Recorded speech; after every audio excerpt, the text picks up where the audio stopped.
비서관 준 강제추행 의혹의 장경태 의원 오늘 아예 직접 경찰에 나서서 맞고소까지 했는데요. 그런데 장경태 의원 말고도 고소인 측도 조금씩 재반박에 나서고 있는 모양새입니다. 몇몇 보도들을 저희가 종합해서 하나하나 만나보겠습니다. 일단 저희가 준비한 화면부터 볼까요? 정혁진 변호사님, 저하고 화면을 좀 같이 보시겠습니다. 이게 바로 그 문제, 논란의 술자리 이틀 뒤입니다. 지금 이분 내 허벅지에 손을 올리고 있는데 이게 뭐냐, 중간에 얘기하긴 했다. 동석자 A씨, 동석자 B씨. 고소인의 신체 부위를 만졌다. 하지 마시라 말했다. 일단 동석자들의 SNS 대화 내용을 보니까 신체 접촉을 만류했던 정황은 있다. 이 SNS 내용을 보면 그거는 파악이 어느 정도 되는 겁니까?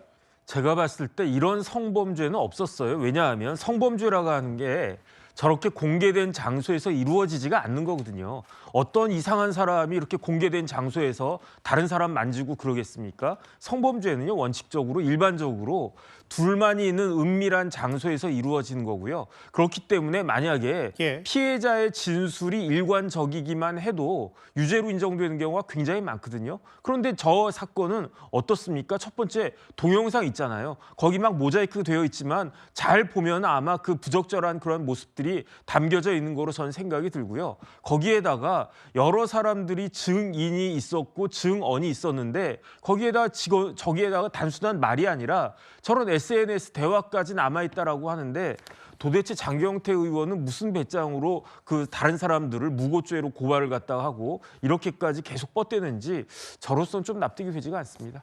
이도학 의원님, 뭐 같이 이제 청년 정치인으로서 함께 뭐 장 의원과의 개인적인 인연을 참 다소 접어두더라도 글쎄 저는 여러 보도 중에 이게 제일 눈에 띄었어요. 그냥 신체 접촉을 만류하는 정황들. 장 의원이 뭐 맞고소를 했다고 하더라도 이 부분에 대한 해명은 좀 더 필요할 수 있는 거 아닌지 모르겠어요. 그러니까 저런 부분들에 대해서도 캡처본을 아마 장 의원이 가지고 있는 것 같습니다. 아하. 그래서 오늘 오후에 제가 방송 들어오기 전에 다른 언론사에서 저게 지금 10월 25일자 그렇죠. 카톡분을 한 거잖아요. 예. 24일자 분이 또 있더라고요. 예. 그래서 그게 신빙성이 얼마나 있는지는 확인을 해봐야 되겠습니다만 저 증언을 정반대로 지금 보도된 내용도 있는 거예요. 정반대라면 뭡니까? 그러니까 이 남자친구분이 와가지고 예. 어거지로 지금 이게 하려고 억지로? 한다. 예. 저 동석자들이 그대로 A, B, C가 그대로 나옵니다. 예. 그래서 24일 날은 정반대의 이야기를 하는 장면들이 또 나오고 있는 상황이에요. 그러다 보니까 실제로 어느 한쪽의 주장이 맞다라고 우리가 지금 순간에서 이야기할 수 없는 것이라고 보고, 그래서 지금 동석자들이 어차피 있는 만큼 이거는 며칠 상간에 이 해명이 다 드러나게 될 거거든요. 그래서 그런 차원에서 이 부분이 실제로 저런 일이 있었다 그러면 일어나면 안 되지만 예. 지금 증언자들이 있는 마당이기 때문에 며칠 상간에 저런 부분들은 진위가 드러나게 될 것이다 라는 점에서 조금 좀 기다려봐야 되지 않을까 싶습니다. 그러니까 MBN의 보도 내용은 이제 한 동석자가 장경태 의원에게 하지 마시라고 했다. 신체 접촉을 만류하는 정황이 있었다는 보도 내용에 대해서 이도학 의원은 아예 전혀 다른 180도 다른 증언도 그 전날 SNS에 있으니까 그 부분까지 함께 봐야 된다. 그러게요. 좀 이건 뭐 사실 신중하게 봐야 될 문제긴 한데 저 보도 내용 혹은 이 고소인과 이제 피해자 쪽, 그러니까 이 고소인 쪽의 얘기들이 계속 좀 더 반박의 수위도 높아지고 있거든요. 또 하나 있습니다. 이현정 의원님. 네. 어제 저희 채널A 단독 보도 내용 중에는 고소인 변호인 측이 장경태 의원이 고소인의 상급자를 통해서 남자친구의 직장이 자기 지역구라고 알렸다. 수사기관에 자료 제출을 준비 중이다. 이거 회유 압박을 했다는 정황이다. 라는 얘기를 또 고소인 측이 하고 있더라고요. 그러니까 이 일이 일어난 게 지난해 10월 달이지 않습니까? 근데 이제 뭐 장경태 의원이 그런 이야기 했죠. 그러면 그때 당시에 왜 안 하고 1년 지난 뒤에 했느냐라는 그런 의문을 제기를 했어요. 근데 그거에 대해서 이제 고소인 측은 그 이유를 이제 설명한 겁니다. 예. 당시에 이제 본인의 남자친구가 이제 동대문 구청에 이제 근무를 하고 있었어요. 자, 그러다 보니 피해자 입장 같은 경우는 동대문구에 지역구를 둔 게 바로 장경태 의원이잖아요. 물론 지금 동대구 구청장은 이제 국민의힘 소속입니다.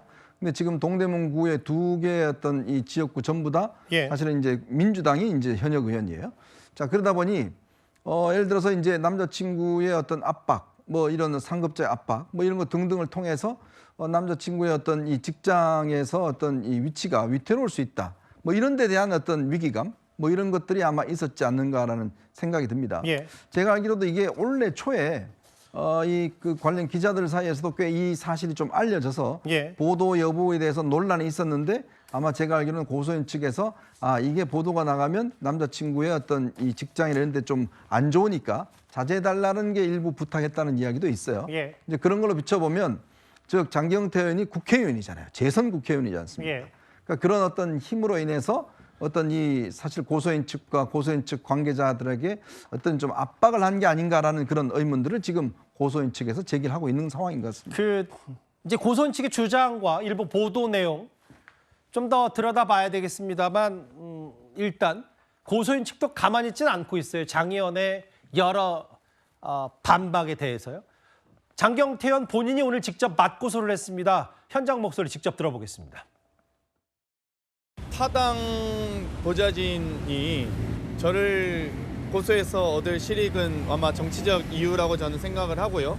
만약 그리고 실제 피해 사실이 있었다면 작년에 고소를 했다면 저는 어떠한 방어도 하지 못했을 것입니다.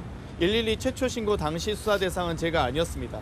만약 성추행이라는 단어가 있었다면 아마 저는 의무 출석 조사 대상이었을 거고요. 당시 윤석열 정권 하에서 저를 결코 봐줄 일은 없었다라고 보고요.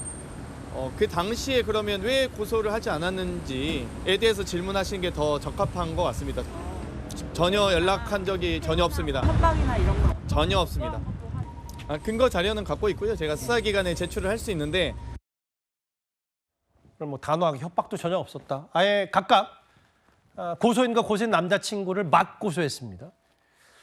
김진욱 대변인. 그런데 저는 이제 정치적인 게 좀 궁금한 부분도 있어서 최근에 장경태 의원 관련해서 민주당이 이제 윤리감찰 또 지시했고 했는데 그것과는 별개로 이제 본인이 이렇게 아예 맞고소를 해버리면 진위 여부를 파악하는 것도 시간이 걸릴지언한데 당 차원의 장경태 의원의 조치도 일단 멈춤 상태가 되는 겁니까? 그러면 여러 가지 처분들이요? 그렇지 않습니다.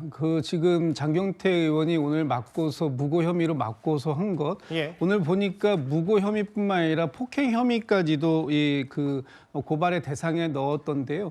지금 알려져 있는 우리가 확인했던 동영상에서 보면 예. 사실 그 고소인의 남자친구가 장경태 의원의 목덜미를 잡아당기고 하는 그런 부분들은 명확하게 또 확인이 되는 부분도 있기 때문에 그 부분은 그 부분대로 진행이 될 것 같고요. 지금 당에서 조사하고 있는 윤리감찰단에서도 이 사건에 대해서 경찰 조사와는 별개로 예. 지금 진행을 하고 있는 상황입니다. 그 상황에 대해서도 조만간에 이제 결과가 나올 수 있을 것이라 저는 보고 있고요. 장경태 의원도 본인이 무고를 주장하고 있는 상황이기 때문에 예. 본인의 그 무고함을 당에서도 충분하게 입증할 만한 그런 자료나 이런 부분들을 제출해야 할 것이고 그 부분에 대해서 성실히 소명한다면 당도 그 부분에 대해서 판단을 할 것이고요. 지금 저 장경태 의원이 지금 뭡니까 이 경찰에서 하고 있는 이 사법적 대응과 관계없는 부분은 당에서 할 건 다 지금 하고 있는 중이니까 조금만 기다리시면 당에서도 어느 정도의 결과를 내놓을 수 있지 않을까 싶습니다. 오늘 야당 국민의힘의 여성 의원들은 아예 장경태 의원 규탄 기자회견까지 열었습니다. 민주당 여성 정치인들은 뭐 합니까? 도대체 뭐 합니까? 왜 이러한 약자에 대해서 피해자에 대한 이 억울함을 푸는 일에 협조하지 않고 침묵합니까? 침묵은 방조 행위입니다. 장경태 의원하고 고소인의 주장이 좀 엇갈리고 있지 않습니까? 그리고 이제 이렇다 할 영상이라든가 누구나 이거 이해할 수 있네 이런 정도의 영상도 없는 상태고 주장만 있기 때문에 그래서 신중하게 보고 있다. 어느 누구도 사실 그 사건을 입에 올리지 않고 있습니다. 당내에서. 뭐 당내에서 입을 올리지는 않고 있다는데 뭐 일단 장경태 의원 개인적으로 지금 아예 소송까지 하겠다. 이도학 의원. 근데 이제 이준석 의원 얘기 중에 장경태 의원과 또 이준석 의원도 인연이 있다면 인연이 있는 사이인데 이게 뭐 다른 뭐 본인이 법적으로 나서는 건 모르겠고 맞고서 할 수 있는데 데이트 폭력이라고 주장하는 건 전형적인 물타기 아니냐는 취지로 이준석 의원도 얘기를 했어요. 네, 그와 관련돼서 당일에 폭력이 있었다라고 이제 이 장 의원 측 입장에서는 지금 목덜미를 잡히지 않았습니까? 이제 그런 상황인데 이 여성 비서관과 여러 가지 이야기들을 좀 나눈 모양이고 아마 저간의 사정을 이해하고 있었을 겁니다. 그리고 그 이후에도 소통 관계는 계속 유지를 했었다고 하니까 예. 특히나 그 의원실 사람들과 굉장히 친밀 관계가 있는 것으로 알려져 있고 그러다 보니까 그분의 어떤 저간의 사정들도 다 파악을 하고 있었을 것이라고 보는데 사실은 이 사건과는 조금은 이 층위가 좀 다른 사건의 영역입니다. 예, 맞아요. 그럼에도 불구하고 저렇게 이야기를 하는 건 예. 이 사건과 연루되어 있는 대부분의 사람들이 이 이준석 의원과 관련되어 있는 같은 지인들이거나 혹은 비서관으로 같이 또 일을 하고 있는 그런 관계들이기 때문에 예. 아마도 그런 지점들을 좀 지적하는 것이 아닌가 싶다는 생각이 듭니다. 알겠습니다. 여러 주장들이 나오고 있는데 정말 신체 접촉을 만류했다는 동석자의 말이 맞는지 아니면 180도 다른 얘기인지 하나하나 지금 오늘 맞고소까지 한 장경태 의원입니다. 3위였습니다.